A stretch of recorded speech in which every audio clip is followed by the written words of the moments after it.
Hey guys, and welcome, and in this video we are going to show you how to set up the TP-Link Tapo C200 and tilt home security Wi-Fi camera.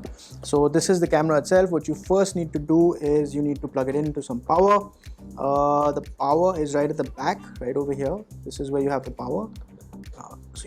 It's a plug-in camera. You plug it in. As soon as you plug it in, you'll notice the lights come on, and there you go, the red light has come on. Okay, now I'll just place that down there, actually turn it around so you guys can actually see it while I go ahead and set up the app. So when you buy this device, it comes with a quick start guide. Okay, and in the quick start guide, first step you need to do is download the app. So there's a QR code given, so you just need to open your camera app, point it, there you go, you get the notification. Open that up, and it says Tapo TP-Link install. You click install, and once it's installed, you open it, agree to the terms and conditions. Now you need to set up an account. You need to register yourself at TP-Link. I had actually gone ahead and done this, so I'm just going to sign myself in. So there you go. Once you logged in, you're in the home screen, and you have to tap the plus button to add a device. So I'm going to go ahead and tap that. Here is the range of devices that you can add on. There are 5 different kind of smart cameras. There are 2 smart plugs, and there are even 2 smart bulbs.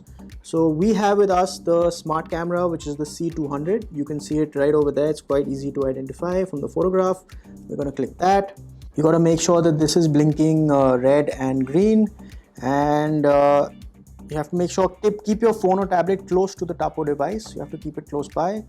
It says next, so I'm just going to click next. Turn on location, yes, enable. Allow Tapo to access this device's location. You can give it permission to allow all the time, only when using the app, or you can deny. For now, I'm going to allow it all the time. Right? Yep, it's blinking. I'm just going to go next, and this is when this is actually going to pair. So it says Tapo is looking for your Tapo device. It's found it. There you go. Now it's going to search for a Wi-Fi network. So now you need to connect to a Wi-Fi network. It's a good idea to make sure you have at least a 2.4 gigahertz Wi-Fi signal set up at home, and at least 2 Mbps of upload and download speed. That would be probably the bare minimum that you'd require for this to work effectively. So I'm just going to go ahead and enter the password. So we're going to go ahead and enter the password. Connecting to Wi-Fi. There you get a prompt. It says it's connecting to Wi-Fi. Wi-Fi connected. Okay, Wi-Fi connected. Now I need to connect to the Wi-Fi. So currently I'm connected to the camera's Wi-Fi. I need to connect now to the same Wi-Fi.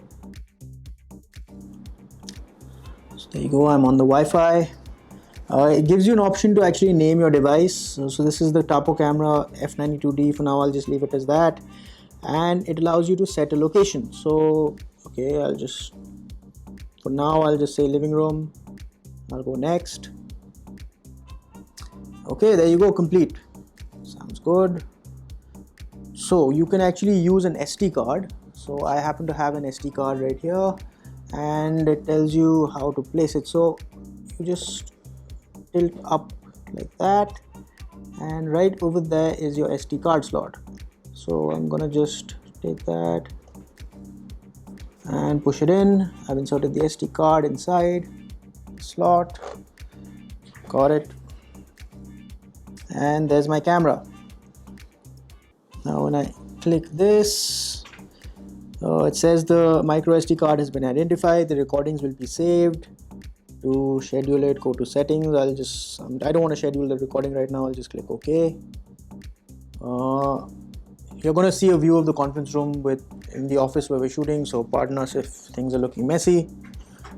You should be seeing it about any second now, as soon as this comes online. Let's see, refresh. Okay.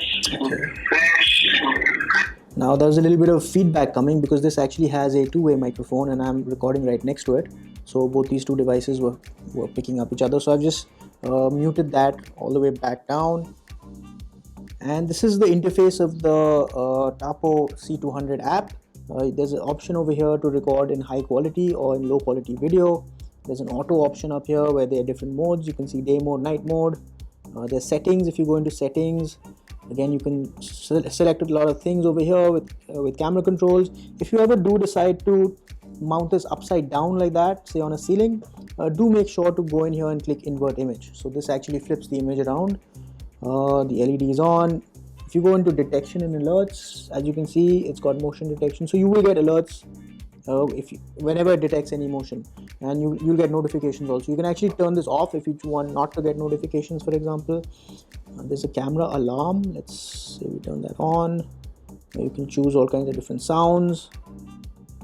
You can set activity zones also, which is pretty neat, and it has a way to actually check for sensitivity. So you can actually, right now it's set to normal, but you can set it to high, which is anything passes by, it'll just sort of record that. I'll keep it at normal for now. And it's got my record. You can actually schedule a recording. It's pretty neat. You can have an edit edit. You can do continuous recording, or so right now everything is set for motion detection. But if I sort of you can actually edit the schedule by clicking edit and changing certain blocks around. So I can say I want no recording in here on Monday from say 4 a.m. to whatever 2 p.m. I want continuous recording. So you can actually change this. So that's pretty neat. It's a pretty neat feature. Let's just go back and make it all motion. So at the moment it's all set for motion.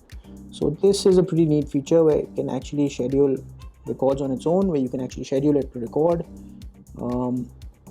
There's also an auto reboot feature.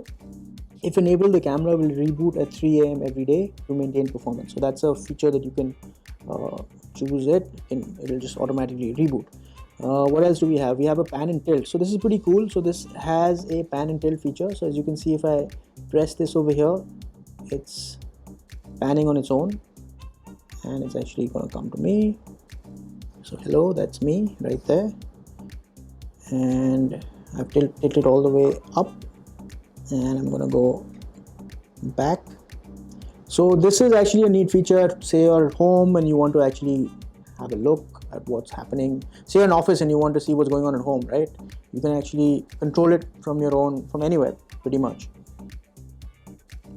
And it can also do it on its own. So if you press horizontal cruise, it'll just do the whole movement on its own pretty smoothly.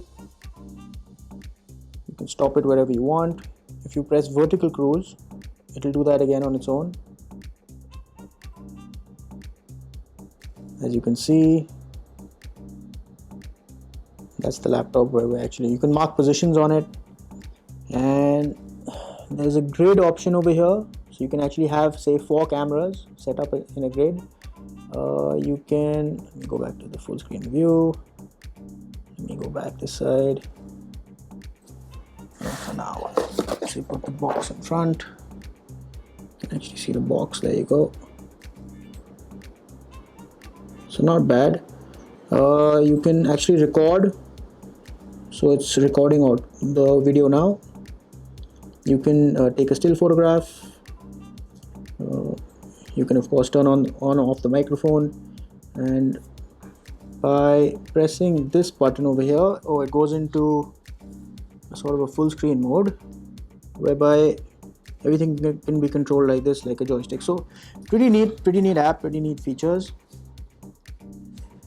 And there you have it, folks. So that was how you set up your TP-Link Tapo C200 pan tilt home security Wi-Fi camera. We hope you found this video useful. Thank you so much for watching. Goodbye.